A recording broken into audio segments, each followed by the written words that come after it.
The sound of mining equipment echoed through the deep tunnels of Kepler 442b. Dust filled the air as workers moved slowly through the dark passages. Their bodies were tired and their spirits were broken. Among them was Lyra, a young female from the Veiltar race. Lyra's skin had pale blue markings that once glowed with soft light. Now they were dim and gray. Her thin frame shook as she carried heavy rocks toward the transport carts. The weight was almost too much for her weak body to handle. The Zephyrian overseers watched from their safe platforms above the mining floor. They were tall aliens with thick gray skin and 4 arms. Their red eyes looked down at the workers with disgust. To them, these creatures were nothing more than tools to dig up valuable minerals. "Move faster, you worthless animals," shouted Overseer Krex. His voice was harsh and cruel. He pointed one of his 4 arms at a group of workers who had slowed down. "The quota must be met by sunset, or you get no food today." Lyra tried to walk faster, but her legs gave out. She fell to her knees, dropping the rock she was carrying. The sound echoed through the tunnel. Other workers looked at her with fear in their eyes. They knew what would happen next. Krex jumped down from his platform and walked over to Lyra. His heavy footsteps made the ground shake. "What is this?" he growled. "The weak Veiltar thinks she can rest?" "I'm sorry," Lyra whispered. "I will work harder. Please, I just need a moment." "Moment?" Krex laughed. It was an ugly sound. "Your people have had 300 years of moments. 300 years of being useless to the galaxy." He grabbed Lyra by her thin arm and pulled her to her feet. Then he struck her across the face with the back of his hand. She fell again, this time hitting the rocky ground hard. Blood ran from her nose. "The Veiltar are mistakes of evolution," Krex said loudly so all the workers could hear.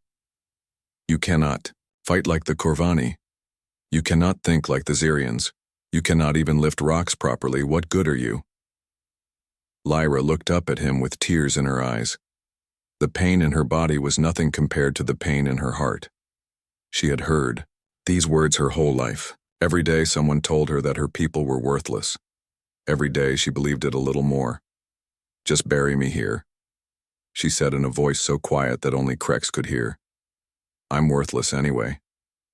Krex smiled. He enjoyed seeing the broken spirit of his workers. "Maybe I will," he said. "Maybe I will bury all of you worthless creatures and get some real workers in here." Far above the planet's surface, a human ship called the New Frontier moved through space. Captain Jake Morrison sat in his command chair, looking at the stars through the main window. He was a tall man with brown hair and kind eyes. His crew had been traveling for 3 months, exploring new parts of the galaxy. "Captain," said Lisa Park, the chief engineer. She was a smart woman with black hair who always seemed to have oil stains on her uniform. "We're getting a signal from that planet ahead." "What kind of signal?" Jake asked. "Looks like a distress beacon," said Ben Hayes from his position at the tactical station. Ben was young but very good with weapons and security. "Says it's from an archaeological team." Jake frowned. They were supposed to be in empty space. No one had told them about any archaeological work being done here. "Can you tell how many people are down there?" Sam Rodriguez looked up from his medical station. Sam was the ship's doctor, a quiet man who cared deeply about helping others. "The signal is weak, but there are definitely life signs. Lots of them." "Well," Jake said, "if people need help, we should help them. Take us down, Lisa." "Yes, sir," Lisa replied. She started working on her computer to change their course. The New Frontier was not a military ship. It was an exploration vessel with only 30 crew members. They were scientists, engineers, and doctors who wanted to learn about the galaxy. They had basic weapons, but they were not fighters. As they got closer to the planet, they could see large structures on the surface. There were big machines and transport ships moving back and forth. It looked like a major operation, not a small archaeological dig. "That's strange," Ben said. "This looks more like a mining operation than an archaeological site." Jake felt worried. Something was not right here. "Can you scan for the source of the distress signal?" "It's coming from underground," Lisa replied. Deep underground in what looks like mining tunnels. Mining tunnels? Sam repeated. Why would archaeologists be working in active mining tunnels? Before anyone could answer, another ship appeared on their screens. It was much larger than the New Frontier and had weapons pointed at them. A voice came over their communication system. Unknown vessel, this is Commander Vex of the Zephyrian Mining Consortium. State your business in our territory. Jake looked at his crew. None of them had heard of any Zephyrian territory in this area. This is Captain Jake Morrison of the human vessel New Frontier. We received a distress signal and came to help. There was silence for a moment. Then Commander Vex spoke again, but his voice sounded different, almost friendly. Humans? How interesting. We do not see many humans in this part of space. Please land at our main facility. I would like to meet with you. The New Frontier landed at a large platform near the mining structures. Jake, Lisa, Ben, and Sam put on their environment suits and left their ship. They were met by Commander Vex and several other Zephyrians. Vex was even bigger than the other Zephyrians they had seen in pictures. His 4 arms moved as he talked, and his red eyes studied the humans carefully. Welcome to our operation, he said. I am curious, what brings humans to this remote location? We told you, Jake replied. We got a distress signal. Ah, yes, Vex nodded. Sometimes our workers get injured and their emergency beacons activate. It is nothing serious. Workers? Sam asked. What kind of workers? Vex smiled, showing sharp teeth. Come, I will show you. Perhaps you are interested in purchasing some workers for your own operations? We have excellent stock. The humans looked at each other with confusion and growing worry. Stock? Workers for purchase? It was starting to sound like something terrible. As they walked toward the mining entrance, Jake realized they might have stumbled into something much bigger and more dangerous than a simple rescue mission. Commander Vex led the humans down into the mining tunnels. The air was thick with dust and the smell of sweat and fear. Jake Morrison felt sick as he saw hundreds of creatures working in the dim light. They were different species, but they all had the same look of hopelessness in their eyes. These are our workers, Vex said proudly. We have Corvani for heavy lifting, Zarians for technical work, and Veiltar for the deep tunnel mining. Workers? Lisa Park asked. Her voice was tight with anger. These look like slaves to me. Vex laughed. Slaves? What an old-fashioned word. These creatures are simply fulfilling their natural roles in the galaxy. The strong rule, the weak serve. This is the way of all civilized species.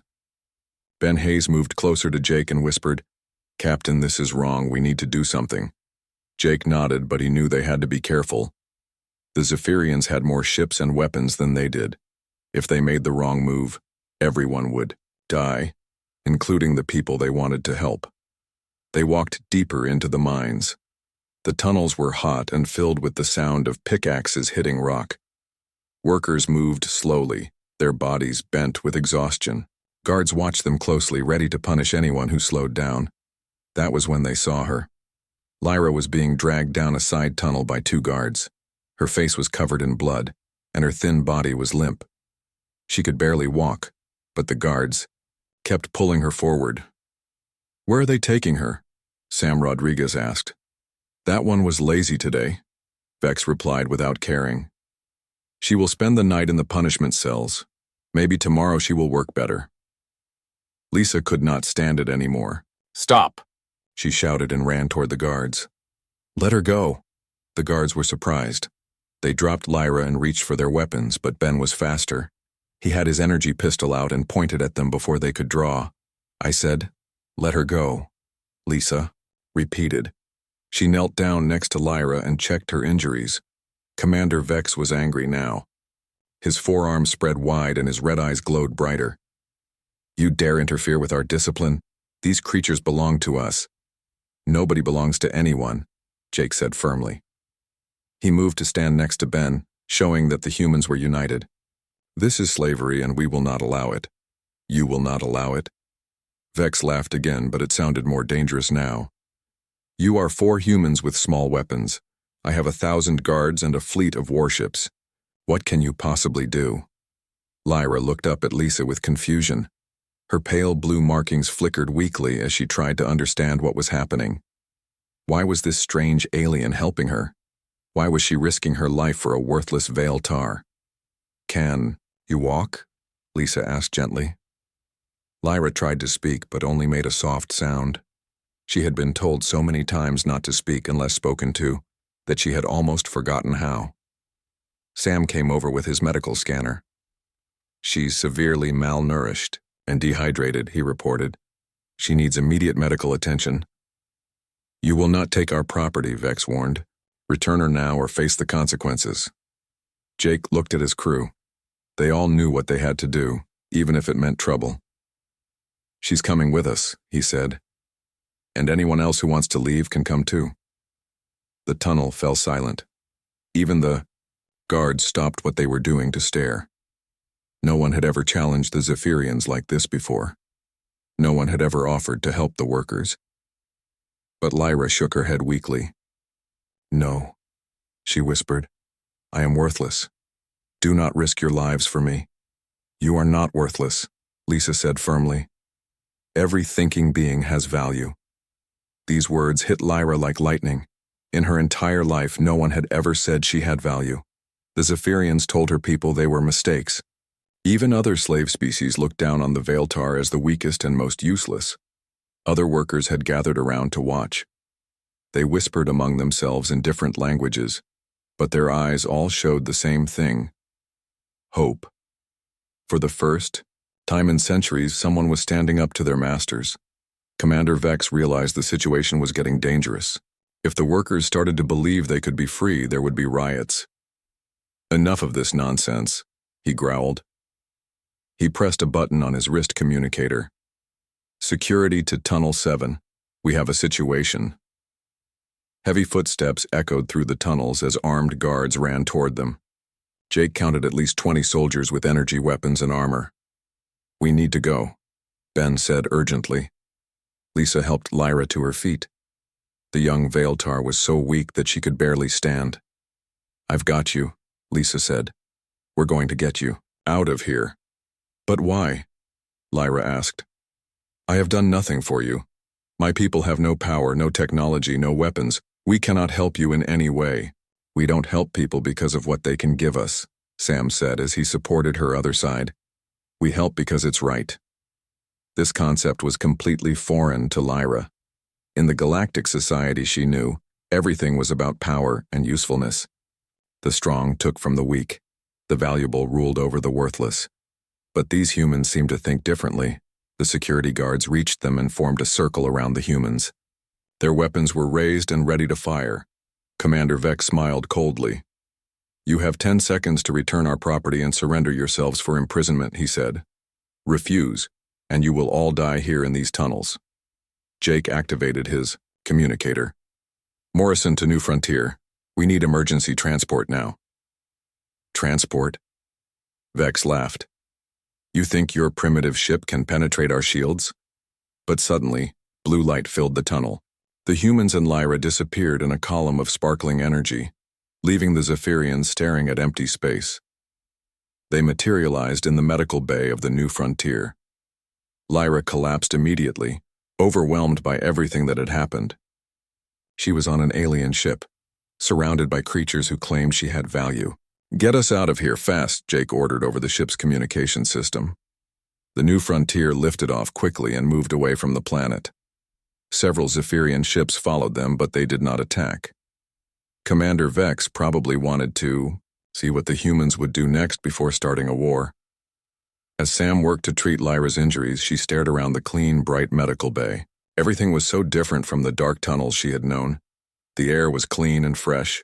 The humans moved with purpose but without cruelty. "Why did you save me?" she asked Sam as he bandaged her wounds. Sam looked at her with kind eyes. "Because everyone deserves to be free," he said simply. Lyra closed her eyes and tried to understand this new reality. For the first time in her life, she was not a slave. For the first time, someone had said she was valuable. But she also knew this could not last. The Zephyrians would come for her. They would come for all of them. And when they did, these kind humans would probably die because they had tried to help a worthless Veiltar. The thought filled her with both gratitude and terrible guilt. 3 days had passed since Lyra's rescue, and she was still trying to understand her new reality. The medical bay of the new frontier was unlike anything she had ever seen. The walls were clean and white, the bed was soft, and the air smelled fresh instead of dusty and stale. Sam Rodriguez checked her vital signs every few hours. Her body was healing well with proper food and medicine, but her mind was still struggling with the concept of freedom. "How are you feeling today?" Sam asked as he examined her pale blue markings. They were starting to glow a little brighter now that she was getting proper nutrition. "I do not understand why you keep helping me," Lyra said quietly. "I have told you many times that I am worthless. My people have no value to anyone." Sam sat down in a chair next to her bed. "Can you tell me about your people? What were they like before the Zephyrians conquered them?" Lyra's eyes filled with sadness. "I do not remember much. I was very young when our world fell, but my grandmother used to tell me stories." She paused, as if the memories were painful. "She said we could once sing to the stars and dance between worlds, but those were just the dreams of a dying old woman." "What did she mean by singing to the stars?" Sam asked with genuine interest. "I do not know. Children's stories. Fantasies. The Zephyrians say we Veiltar have always been weak and useless. They say we were conquered so easily because we had no real abilities." Before Sam could respond, Captain Jake Morrison entered the medical bay with Lisa Park. They both looked worried. "How is she doing?"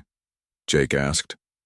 "Her body is healing well," Sam replied, "but she's been conditioned to believe terrible things about herself and her people." Lisa moved closer to Lyra's bed. "I've been researching your species in our cultural database," she said. "The records are incomplete, but there are some interesting things. Before the conquest, the Veiltar were mentioned in several ancient texts as having unusual abilities." "What kind of abilities?" Jake asked. "Something about manipulating quantum fields and subspace travel," Lisa replied. "The records are vague, but it sounds like they had technology that other species couldn't understand." Lyra shook her head. "That cannot be true. If we had such power, why were we conquered? Why are we slaves?" "Maybe you forgot how to use your abilities," Lisa suggested. "Or maybe they were suppressed somehow." Just then, Ben Hayes rushed into the medical bay. His face was pale with worry. "Captain, we have a problem. I just intercepted a communication. From the Zephyrian command, they've contacted Earth." Jake's stomach dropped. "What did they say?" "They told our government that we stole their property and interfered with lawful commerce. They're demanding that we return Lyra and pay compensation for the disruption."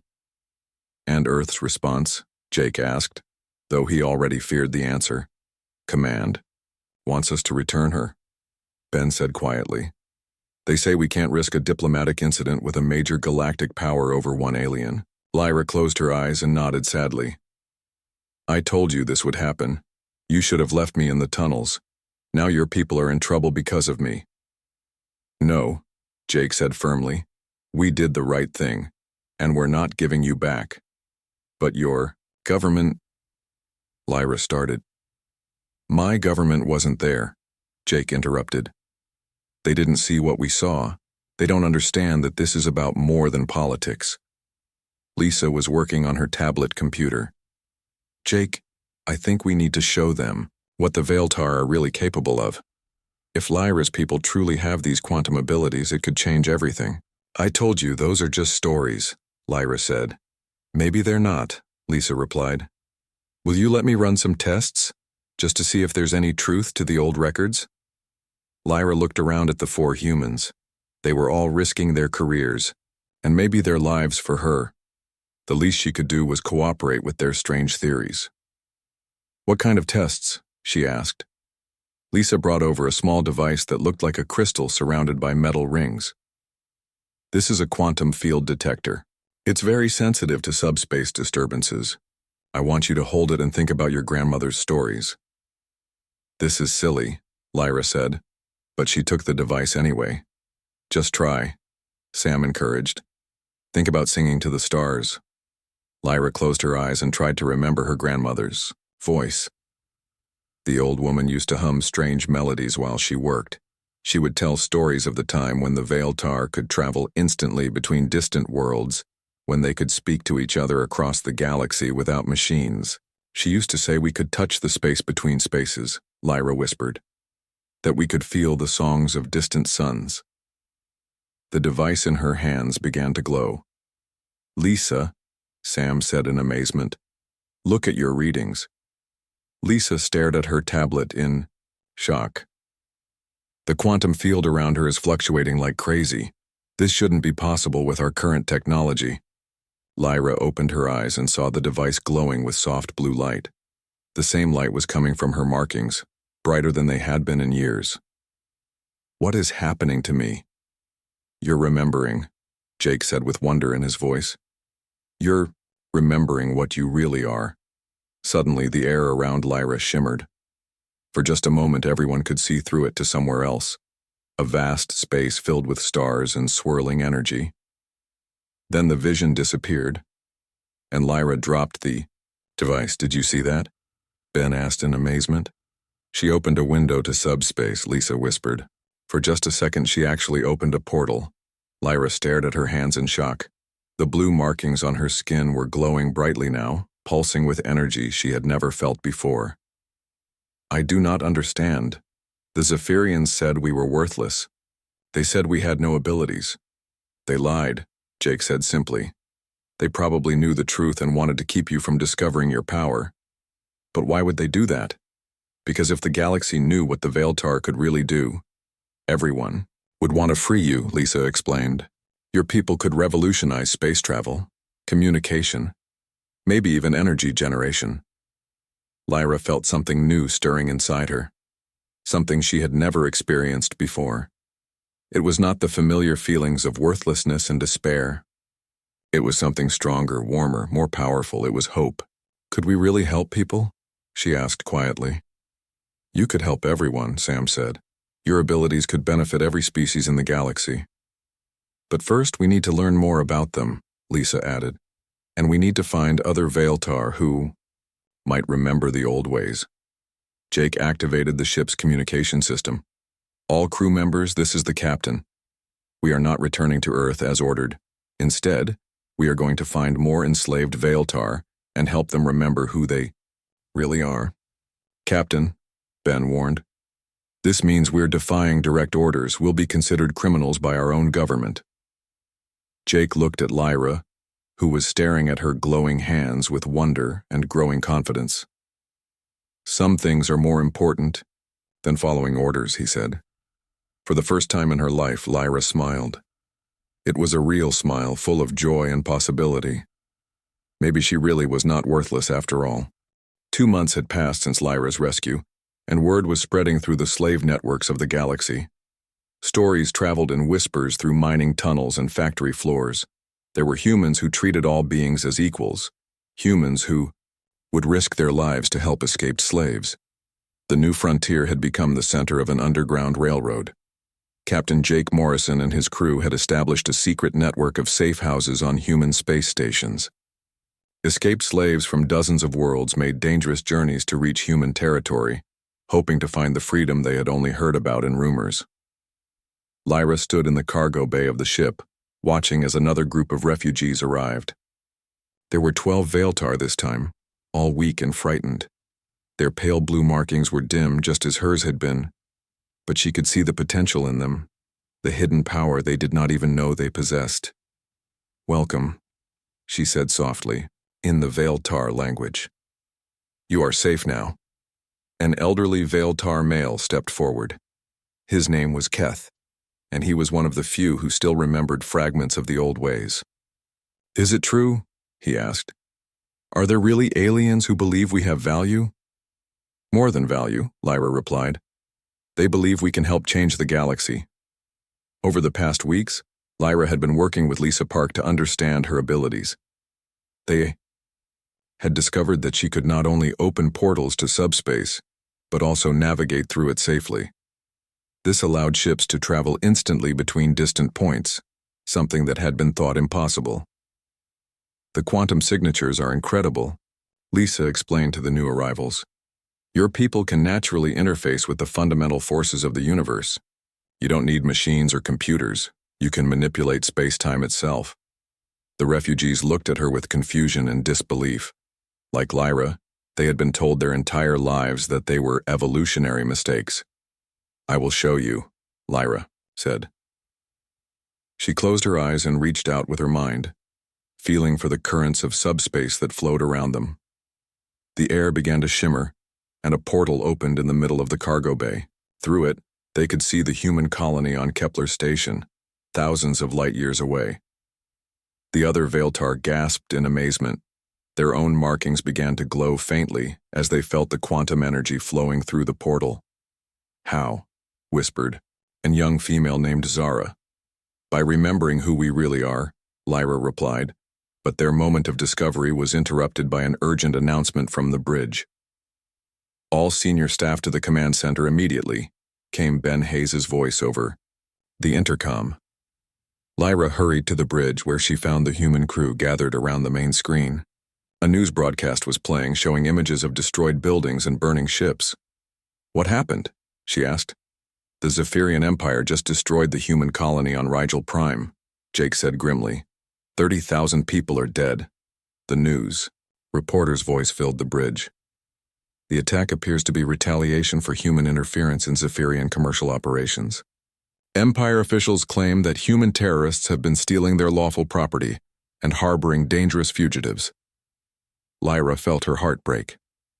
The images on the screen showed children running from burning buildings, families separated by the chaos of war. All of this was happening because humans had tried to help her and her people. This is my fault, she whispered. All these people are dead because you saved me. No, Jake said firmly. This is the Empire's fault for choosing murder over negotiation. But Lyra was not listening. The guilt was overwhelming her. She thought of all the humans who had risked their lives to help escape slaves. She thought of the families on Rigel, Prime who would never see their loved ones again. All of it because she had been too selfish to accept that she was worthless. I have to go back, she said suddenly. I have to surrender myself to the Empire. Maybe if I do, they will stop attacking your people. Absolutely not, Lisa said. That won't solve anything. The Empire doesn't want just you. They want to maintain their entire system of slavery. But humans are dying, Lyra replied, tears streaming down her face. Your own government wants to give me back to stop the violence. Maybe they are right. Sam put a gentle hand on her shoulder. Do you know what would happen if we gave you back? The Empire would torture you to death as an example. Then they would continue enslaving millions of others. Nothing would change except that evil would have won. The main screen changed to show another news report. This one was from Earth, where government officials were speaking to reporters. The Earth Security Council has voted to comply with Zephyrian demands, the official announced. All human vessels are ordered to return stolen property and cease interference in galactic commerce. Failure to comply will result in criminal charges. Jake turned off the screen in disgust. They're abandoning everyone we've saved. What can we do? Ben asked. We're one ship against an entire empire. Before anyone could answer, another communication came in. This one was from Admiral Zektar himself, the military leader of the Zephyrian Empire. His image appeared on the main screen, showing a massive alien with scars covering his gray skin. His forearms were crossed and his red eyes burned with hatred. Humans, he said in a voice like grinding metal. Your interference in our affairs ends now. You have one standard day to surrender all stolen property and return to your home territory. Refuse and we will destroy every human world in the galaxy. To prove his point, the screen showed images of the Zephyrian war fleet. Hundreds of massive ships filled space, their weapons pointed toward human territory. Each ship was large enough to destroy an entire planet. As you can see, Zektar continued, resistance is futile. Your primitive species cannot stand against the might of our empire. Surrender now, or watch your worlds burn. The communication ended, leaving the bridge in silence. Lyra looked around at the faces of her human friends. They had given up everything to help her and others like her. They had defied their own government and risked their lives for people they barely knew, and now their entire species might pay the price. "I will not let this happen," she said quietly. "Lyra, don't do anything rash," Jake warned. But Lyra was already walking toward the door. "Gather all the Veiltar we have rescued," she told them, "and contact every human ship in our network. It is time to show the galaxy what happens when you underestimate the power of those you call worthless." "What are you planning?" Lisa asked. Lyra turned back to them and her pale blue markings were glowing brighter than ever before. There was something new in her eyes, not hope this time, but determination and strength. "I am planning to save the humans who saved me," she said. "And I am going to make sure no one ever calls the Veiltar worthless again." For the first time since her rescue, Lyra truly understood what the humans had been trying to teach her. Worth was not determined by what others said about you. It was determined by what you chose to do when it mattered most. And now it mattered more than it ever had before. While the Earth government debated surrender, something unexpected was happening throughout human space. On colony worlds, space stations, and trading posts, ordinary people were making extraordinary decisions. Captain Jake Morrison received the first report from New Geneva Station. "They voted," the station commander told him over a secured channel. 15,000 civilians voted unanimously to accept all refugees regardless of the consequences. They said no one gets abandoned on their watch. Similar messages poured in from across human territory. Mars Colony opened its mining facilities to escaped Corvani workers. The agricultural world of New Iowa welcomed Xerian scientists who had been forced to work in weapons factories. Even small research stations with limited resources offered shelter to alien refugees. "I don't understand your species," said Keth, the elderly Veiltar who had arrived with the latest group of refugees. He was watching news broadcasts of human civilians loading supply ships with food and medicine for the underground network. "Your leaders tell you to abandon us, but your people choose to help anyway. Why?" Jake smiled sadly. "Because sometimes the government doesn't speak for the people. And sometimes doing the right thing is more important than following orders." In the ship's laboratory, Lyra worked with Lisa Park and the other rescued Veiltar to unlock technologies that had been lost for centuries. They had discovered that their quantum abilities could do much more than just open portals. "Look at this," Lisa said excitedly, studying readings from their latest experiment. "You can manipulate gravitational fields, create energy shields, even bend light around objects to make them invisible." Zara, the young Veiltar female, held up her hands and watched as they seemed to disappear into thin air.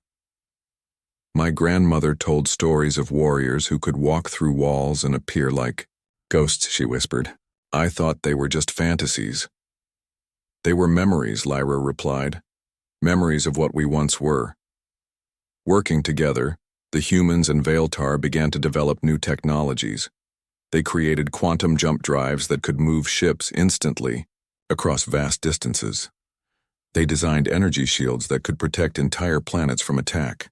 They built communication networks that operated outside normal space, making them impossible to intercept or jam.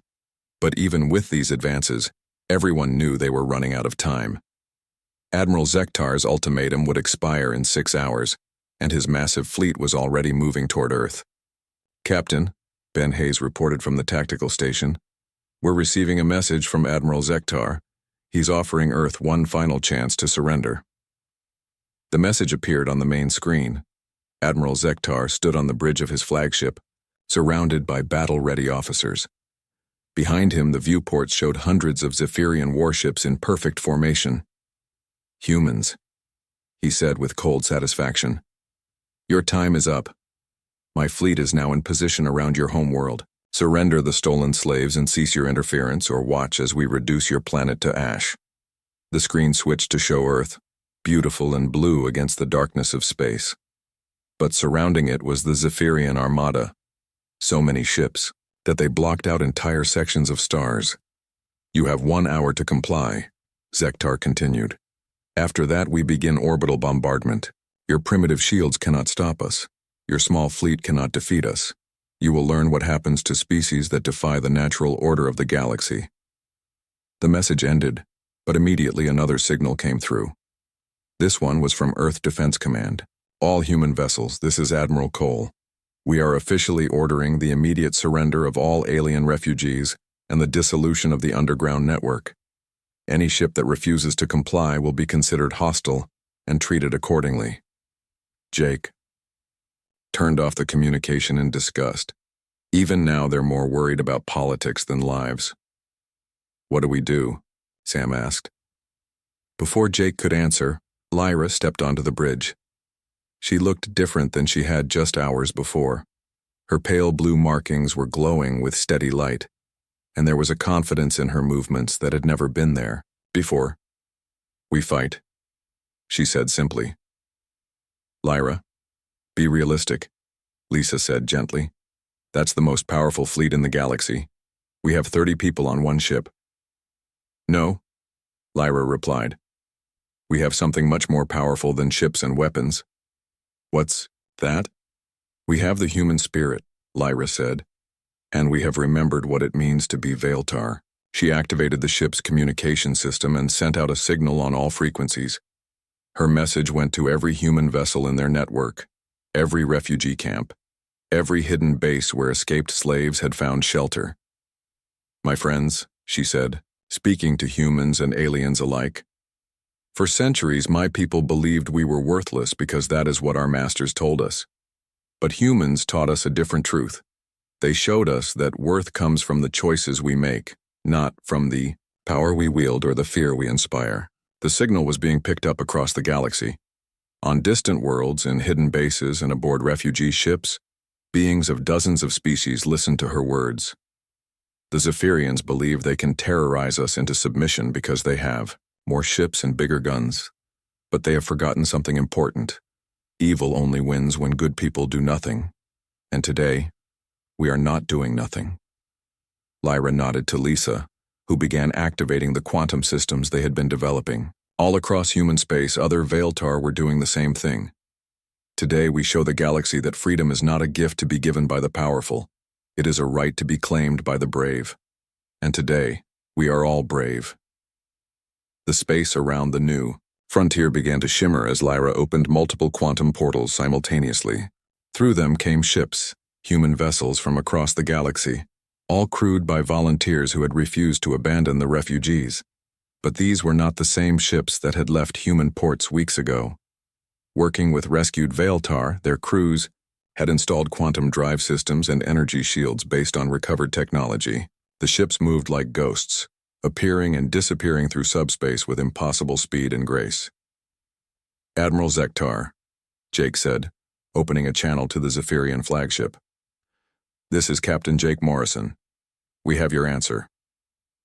The alien Admiral appeared on screen, his scarred face twisted with rage. "You dare to threaten us? We will destroy every ship in your pathetic fleet." "You're welcome to try," Jake replied calmly. On the bridge of his flagship, Admiral Zektar gave the order to attack. The Zephyrian fleet opened fire with every weapon they had, filling space with deadly energy beams and explosive missiles. But the human Veiltar ships were no longer there. Using quantum portals, they had vanished from their positions and reappeared behind, above, and around the enemy fleet. The Zephyrian weapons struck empty space while precisely targeted return fire disabled their engines and weapon systems. "Impossible," Zektar roared. "No primitive species can defeat the Empire." "We're not primitive," Lyra said, her voice calm and steady as she guided the new frontier through impossible maneuvers via quantum space. "We're just different than you expected." The battle was over in minutes. The mighty Zephyrian fleet found itself disabled and helpless, their ships adrift and defenseless. Not a single human vessel had been destroyed, and casualties were minimal. Admiral Zektar stared at his tactical displays in disbelief. "This cannot be happening. We are the masters of the galaxy." "Not anymore," Jake replied. The news of the Zephyrian fleet's defeat spread across the galaxy faster than light itself. For the first time in over 1,000 years, a major empire had been humbled by species they considered inferior. The impossible had happened. slaves, had become liberators. The worthless had proven their worth. Lyra stood on the bridge of the new frontier as they approached her homeworld. Veiltar Prime had been a barren wasteland for 3 centuries, its cities destroyed and its people scattered. But now, ships filled the sky, human vessels working alongside freed Veiltar to rebuild what had been lost. "How does it feel?" Jake Morrison asked her as they watched construction crews working to restore the ancient cities. "Strange," Lyra admitted. 6 months ago I believed I would die as a worthless slave in a mining tunnel. Now I am helping to rebuild my people's civilization. The transformation had been remarkable to witness. As more Veiltar remembered their true abilities, they had begun to reclaim knowledge that had been suppressed for generations. Ancient archives were discovered, hidden in quantum storage spaces that only they could access. Technologies that had seemed like magic were revealed to be science. Sam Rodriguez joined them on the observation deck. "The medical scans of the liberated Veiltar are incredible," he reported. "Their quantum abilities are getting stronger every day. It's like their brains are awakening from a long sleep." 300 years of being told we were worthless, Lyra explained. We began to believe it ourselves. The psychological conditioning was almost as effective as physical chains. But the awakening of the Veiltar was only part of the change sweeping through the galaxy. The defeat of the Zephyrian Empire had inspired slave revolts on dozens of worlds. Species that had been oppressed for centuries were rising up, demanding freedom and dignity. "Captain," Ben Hayes called from the communication station, "we're receiving a message from the Galactic Council." The main screen activated, showing a chamber filled with representatives from hundreds of species. At the center stood Chancellor Vexilon, a tall insectoid being who had served as the Council's leader for over 50 years. "Humans of Earth," the Chancellor began, his voice carrying the weight of ages. "The Council has voted to recognize your species as a full member of galactic civilization. Your actions have proven that you possess the wisdom and courage necessary for such responsibility." Jake nodded respectfully. "We are honored by the Council's decision." "But that is not all," the Chancellor continued. "We also vote to abolish slavery in all its forms throughout Council space. The practice has been reconsidered in light of recent events." Lyra felt tears of joy running down her face. After centuries of suffering, her people and countless others would finally be free throughout the galaxy.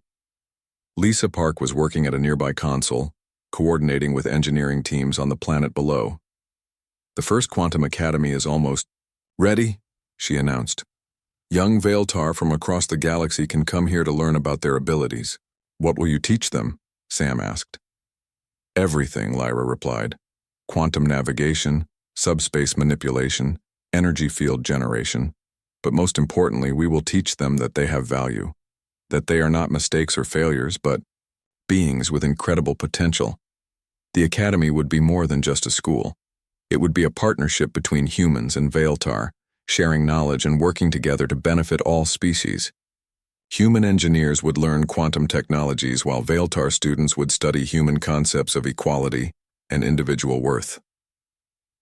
A year later, Lyra found herself standing in the same type of mining tunnel where her story had begun. But everything was different now. The tunnel was clean and well lit with safety equipment and comfortable working conditions. The workers were volunteers, paid fair wages for their labor. A young human engineer named Tom walked up to her, carrying a quantum field detector similar to the one Lisa had first shown her. "Ms. Lyra, we're ready to begin the deep scan for rare minerals. The quantum resonance patterns suggest there might be valuable deposits in the lower levels." Lyra smiled at being called Ms. Lyra instead of just slave or creature. Such a small thing, but it meant everything.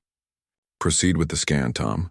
Just remember to monitor the quantum stability fields. We don't want to accidentally open a portal to subspace." "Yes, ma'am," Tom replied with a grin.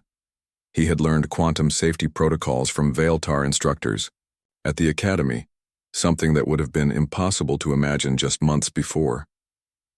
As Lyra watched the mixed teams of humans and Veiltar working together, she thought about how much had changed. The galaxy was still far from perfect. There were still worlds where slavery existed, still species that clung to old prejudices. But progress was being made, one planet at a time. "Lyra?" called a familiar voice. She turned to see Jake Morrison, approaching with a group of refugees who had just arrived from a recently liberated world. They were a mix of species, Corvani, Zarians, and others who had been enslaved by various empires. "These people have been asking to meet you," Jake said. "They want to thank the person who started the revolution." An elderly Corvani stepped forward. His massive frame was scarred from years of forced labor, but his eyes were bright with hope. "Is it true?" he asked in broken galactic standard. "Are you the Veiltar who taught the humans to free us?" Lyra shook her head gently. "No, my friend. The humans taught me to free myself. They showed me that worth doesn't come from what others say about you. It comes from what you choose to do with your life." "And what do you choose to do?" asked a young Zarian female, her large eyes filled with curiosity. Lyra looked around at the thriving community that had grown on her homeworld. Human families lived alongside Veiltar clans, sharing meals and raising children together. Former slaves worked as equals with their former masters' children, building a better future for everyone. "I choose to make sure no one else ever has to feel the way I once did," she said. "I choose to help build a galaxy where every thinking being is valued for who they are, not what others think they should be." The refugees nodded, understanding flowing between species despite differences in language and culture. They had all known the despair of worthlessness, and they all recognized the hope of redemption. That evening, Lyra stood on a balcony overlooking the rebuilt capital city of her homeworld. The streets below were filled with beings from dozens of species, all working together to create something new and beautiful. Jake joined her, bringing 2 cups of the hot drink that humans called coffee. "Any regrets?" he asked. Lyra took a sip and considered the question. "I regret the years I spent believing I was worthless," she said finally. "I regret all the time that was wasted before I learned the truth." "Which is?" "That every being has the right to determine their own worth. That freedom isn't something to be granted by the powerful, it's something to be claimed by the brave. And that sometimes the galaxy's greatest strength comes from those it considers weakest." She looked up at the stars, where ships moved between worlds carrying not cargo or weapons, but hope and possibility. Somewhere out there, other oppressed beings were learning that they too had value. Other slaves were discovering their hidden strengths. Other worthless creatures were finding the courage to claim their freedom. The girl who had once begged to be buried in a mining tunnel because she thought she was worthless had become a symbol of liberation for the entire galaxy. But more than that, she had learned the most important lesson of all. Worth isn't something others give you or take away from you. It's something you decide for yourself, one choice at a time. And Lyra had chosen to be worthy of the freedom the humans had helped her find. She had chosen to be someone who lifted others up instead of tearing them down. She had chosen to be part of the solution instead of part of the problem. In doing so, she had not only saved herself, but helped save the galaxy